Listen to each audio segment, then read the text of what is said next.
wealth of information and resources to help the Black community connect and thrive. Our directory is packed with listings for Black-owned businesses, nonprofits, and community organizations, as well as helpful tips and articles on a variety of topics. Subscribe to our YouTube channel and click the bell to be notified when we do a new video.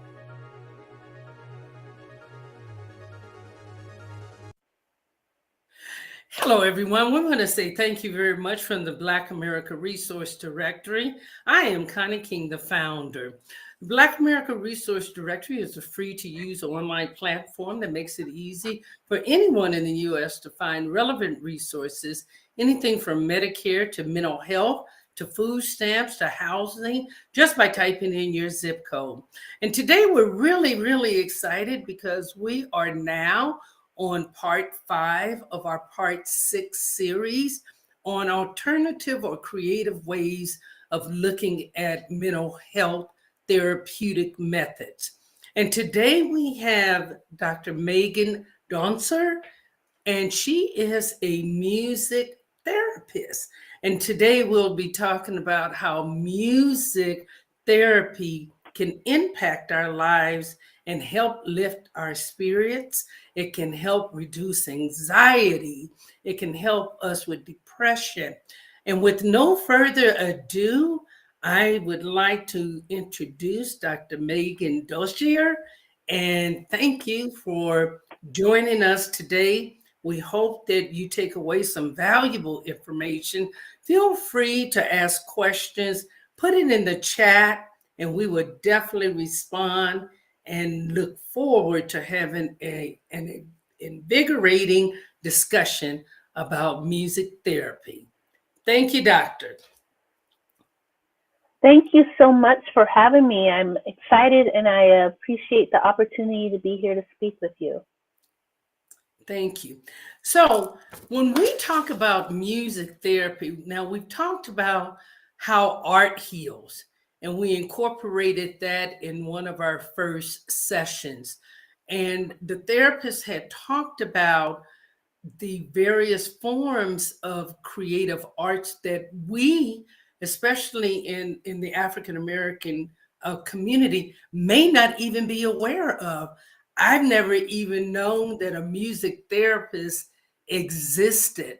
So when we talk about music, how can music therapy improve the overall physical rehabilitation for individuals?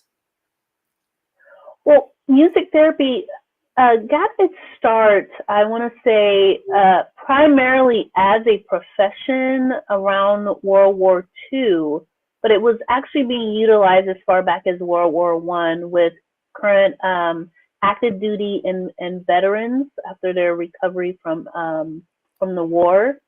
And they were able to find and assess that less medication was utilized, blood pressures were dropping, people were more actively engaged, up out of the bed, sitting up.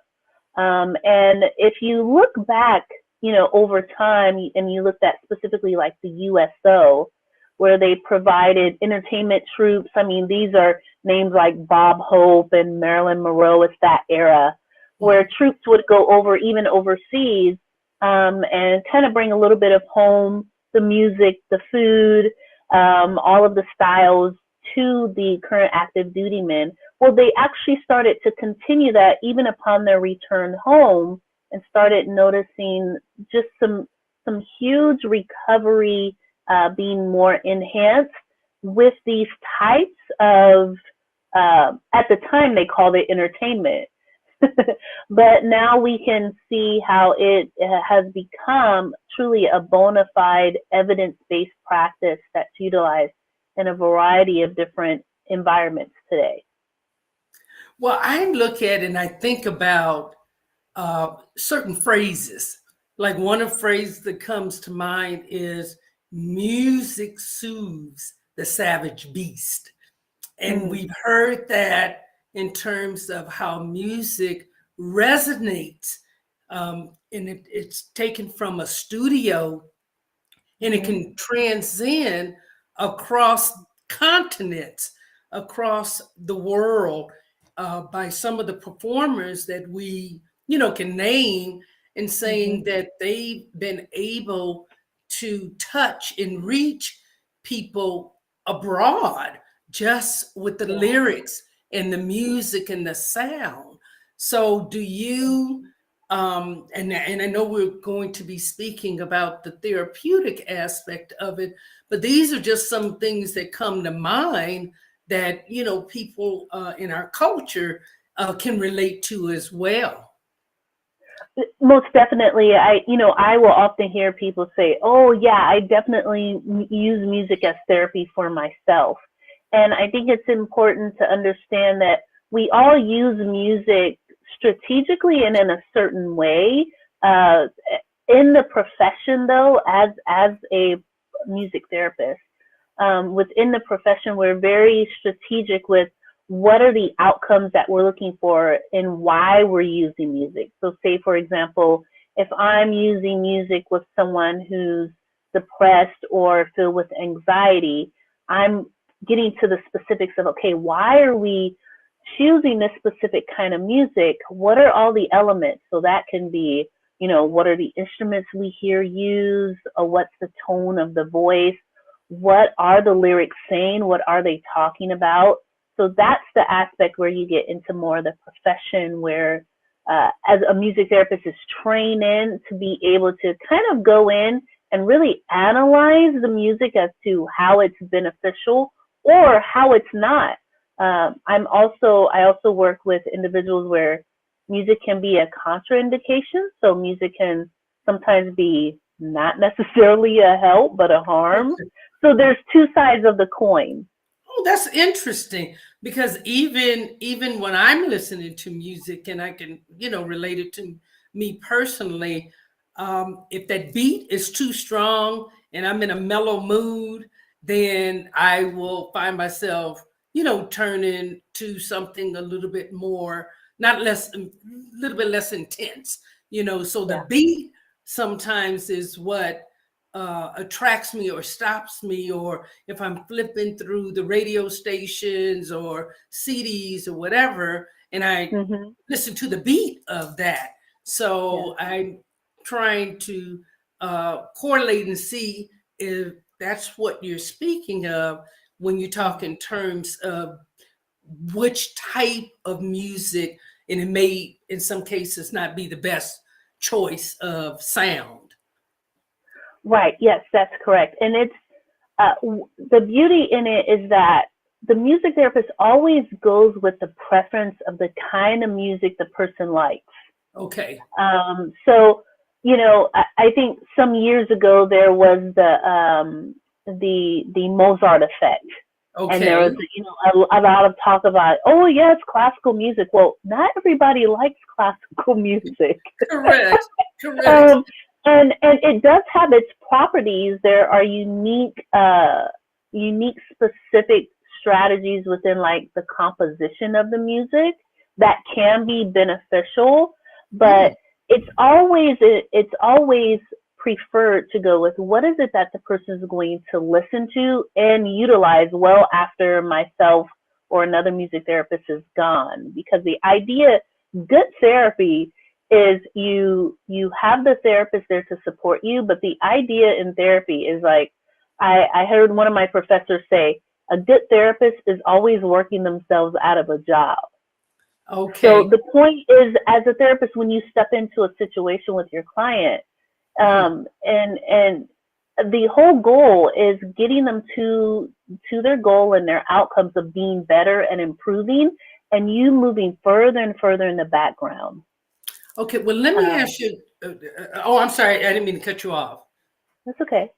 One of the things that I was surprised to learn is that the Grammys, when we were watching the Grammys at the end of their program had indicated about music and mental health. So I did a little research on it and found out that the Grammys had even supported some of the organizations. I think there's an organization called the Music Therapy Association, if I'm not mistaken, and we can put the actual name in, in the chat box here.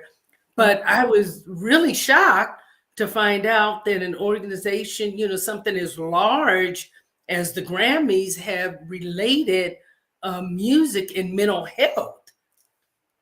Yes, it's the American Music Therapy Association.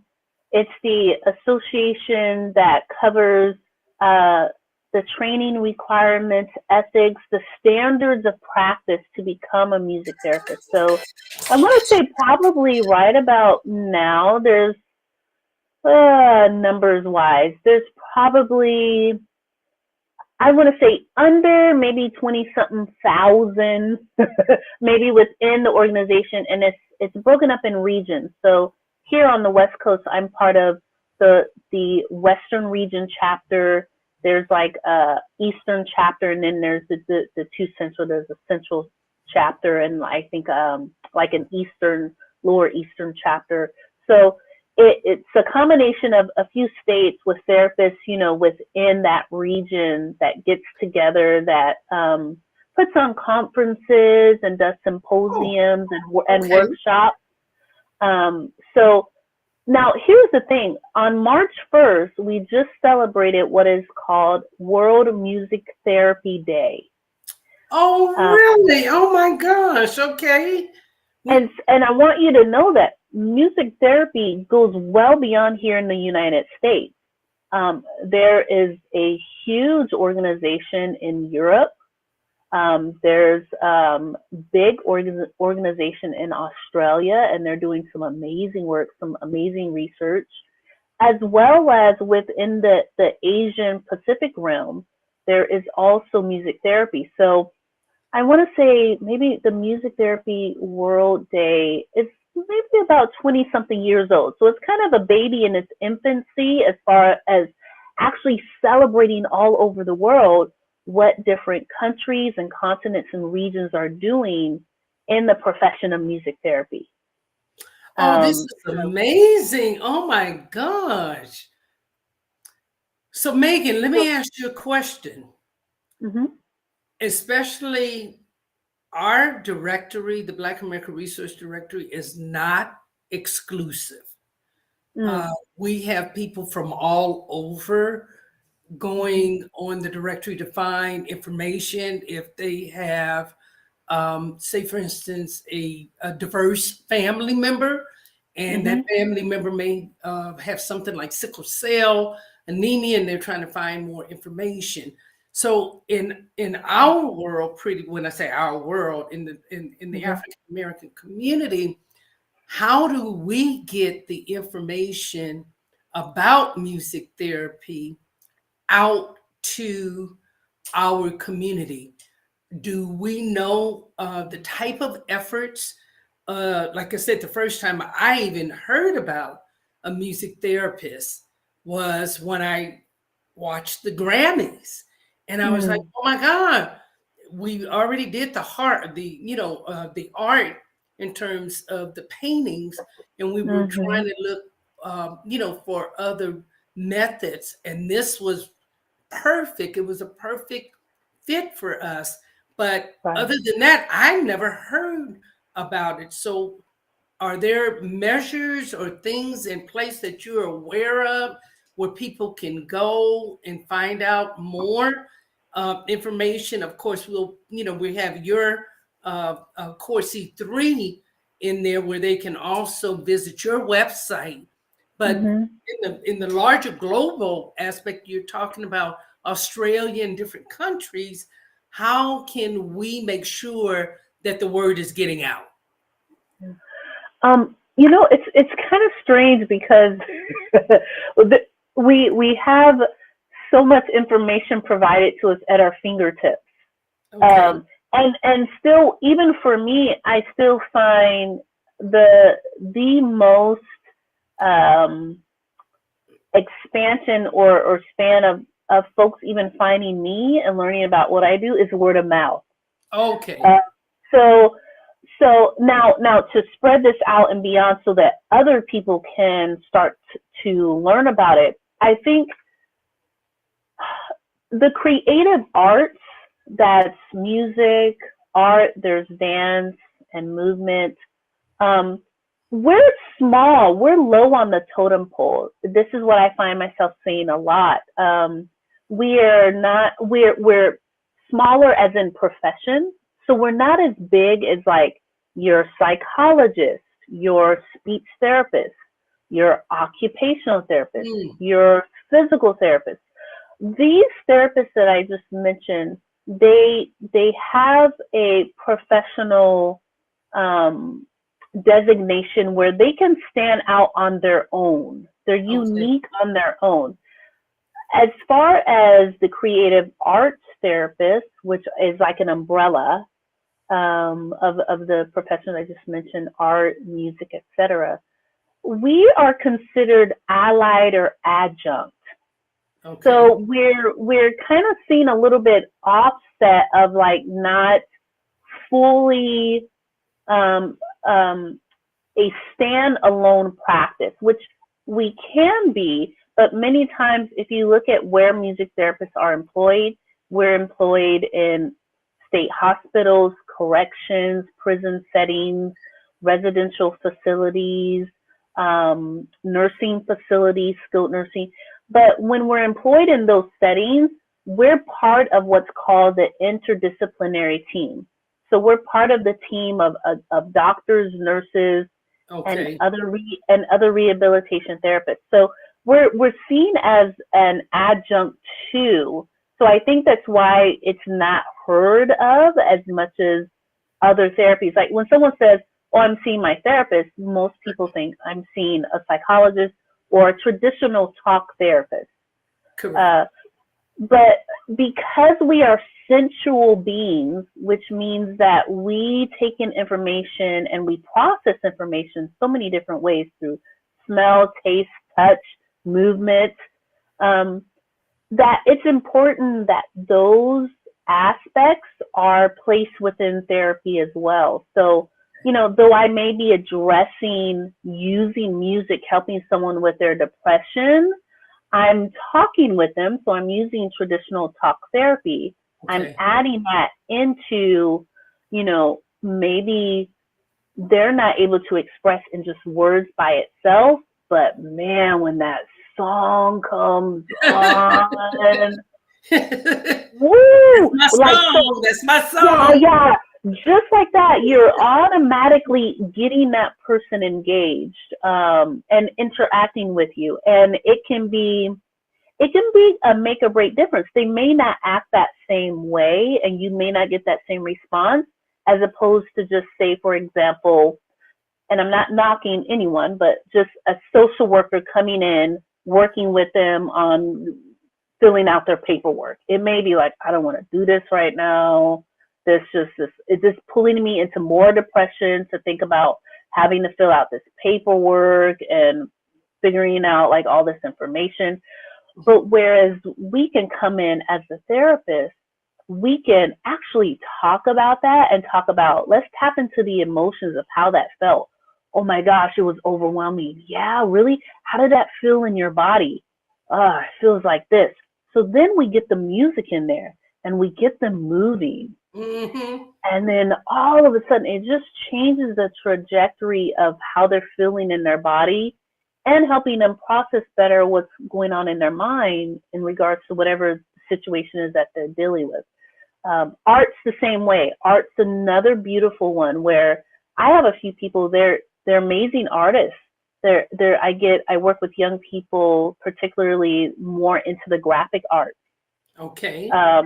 So, you know, I'll have them bring in, you know, and add that into the music. It's like, okay, so this is what you're doing. What kind of soundtrack could we set to this?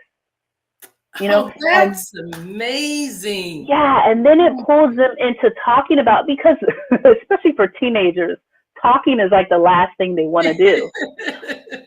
But if I have them bringing in a creative piece that they've been working on or that they've done, and I have them add in music, maybe it could be something from their playlist, or maybe together we can discover something new. Now I've got them talking about that. Exactly. And that's strategic. So this is one of our goals. When we started the project, we read some research. I think Pew Research put it out there. And it was 2% of African American mental health therapists in the profession, which our population represents 14%. So our goal was to set out to encourage students from the high school level to the college level to the city community college level to pursue careers in therapy. And I believe that in broadening their scope and not just focusing, and like you said, again, not knocking anybody, not having to focus kind of like on a traditional where I have to go to your office and kind of lay on your couch, so to speak. But if I can do it through the forms that you just mentioned, then I may be more inclined to at least explore those particular fields in the creative arts. So that is something that is one of our goals as well, is to make sure that the platforms that we are setting, like what we're doing today, gets out to the community. I know that we're working with, some other universities in terms of their medical programs in trying to see how we can get more African Americans inspired to pursue these type of careers. So that is one of our goals, and we hope and we know that we're confident that you would be on board and, helping us bring that to fruition as well, so we can serve more people and we can increase that pool of therapists that is much needed in our community. Absolutely. And I've, even in my local community, I'm always up for going to speak in a classroom and talk about what I do and how I got into it, and like the avenues and things that students can start to take or, start to think about, because that's what happened to me. And luckily for me, I was the band nerd. I've been in band, playing some sort of instrument since second grade, right? So all throughout leading up into high school, I thought, oh, I've got to do something with this music. My parents have spent so much money and time on lessons and instruments. So I just thought for sure I'd go into music education. And there's nothing wrong with that. I love to teach as well. There's, multiple hats that we can wear. But I just kind of thought, I really wanted to get in the helping field. And for me, I was actually thinking about taking the route of becoming an occupational therapist. And so our music teacher, he actually would bring in the juniors and seniors. He would bring in folks from the community, and they talk about what they did.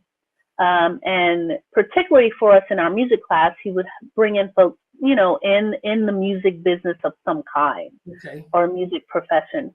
And this is going to date me, so someone can look this up and find it. This was at the time just before they were getting ready to start the Boston College of Music. They were getting ready to start their music therapy degree program. And that was the first time I heard it. I heard the professor, talking. She's really good friends with my music teacher in high school. And I was like, what the heck is music therapy? And of course, back then, this was before the internet boom. I was a nerd, and I would go to the library, and I was finding as many books as I could. And I was like, this is it. I can pair my interest in going into the health field as well as going in, keeping music. So had I not had that, and I'm not knocking it, I could have just been some lone music teacher somewhere in some school trying to get the kiddos to listen, sit down, tune your instruments, let's play together, let's stop together. I wouldn't have known. So I am totally all for going out into the community, talking with people. I have students email me and they say, hey, I want to interview you. And I'm like, sure. They're like, I heard about this thing and I looked it up in my area, and you're like the one of, a few. So I think it's important what you're saying. We definitely need to get the word out and be more active in our community. Yes, most definitely needed. Well, Megan, this has been such an inspiration. And what I would really, really like to do, if we didn't have an opportunity to pretty much cover everything in this first session, is to come back and do a part 2. Because I know that the initial part of what we're doing is to make the introduction. And the introduction, in terms of putting it on our social media platforms, any presentations that we have, so that we know that there are alternative and creative ways in which individuals can get the healing and the help that they need. And there's not one particular thing that is going to fix everything. We need a little bit of this, we need a little bit of that, and we need, a little bit of something else over here. And as I indicated, me starting the project was inspired by the song, I'm Black and I'm Proud. Say it loud. I'm Black and I'm proud. Driving to work, and I was just full of pride, knowing as a Black woman, as a mother, as a wife, as a sister, as a friend, that just in that moment, I'm rocking it with James Brown, and I'm saying, say it loud. And I could never have been prouder to be a Black American, which I have in many cases. But for some reason, that moment, and maybe that was the spark of creating the Black America Resource Directory, so we can have platforms like this, like what we're doing today, and that knowing that it can benefit our community and others. We're not selfish with it. We do want to spread and share the love, but to make sure that we are addressing the needs of the African American community with any of the projects that we're doing. So in closing, do you have, or what would you say to someone listening to our interview today? Well, I want to encourage you to do some research, especially if you are finding yourself in need of some support, talking with someone, or some type of therapy. There's a variety of different therapies out there, and the creative arts is one of the beautiful ones where you can move into, basically, we're nonverbal therapists. The art, the music, the movement, the dance, expressive movement, we're the nonverbal therapies. So this is the point where when you can't find the words to express it, we are part of the therapists that can help you find ways to express and communicate where words fall short. So if you're one that don't like to talk, which I get people that they're like, I don't like to talk, and I'm like, this is great. So it sounds like we're going to be using a lot of music. And tell the audience the name of your business, please. Yes, it's Core3 Harmony and Wellness Services. And the Core 3 that I like to focus on is mind, body, and spirit. And you are located where? I'm in the Bay Area, specifically in Napa, but I do branch out within the communities to go, play at nursing homes or residential facilities. So I do like to venture out and serve people where I can reach them and get to them if they can't come to me. Well, we are approaching the end of this wonderful and amazing and informative and educational presentation today. On behalf of the Black America Resource Directory, we want to say thank you. Thank you for the work that you're doing in the community with the individuals who need help. And we ask the audience today to subscribe to our YouTube channel at the Black America Resource Directory. And don't miss out on our next presentation. And if you need some prior presentations or to view some, please visit our YouTube channel. And with that being said, we want to say thank you once again and have an amazing day. The Black America Resource Directory provides a wealth of information and resources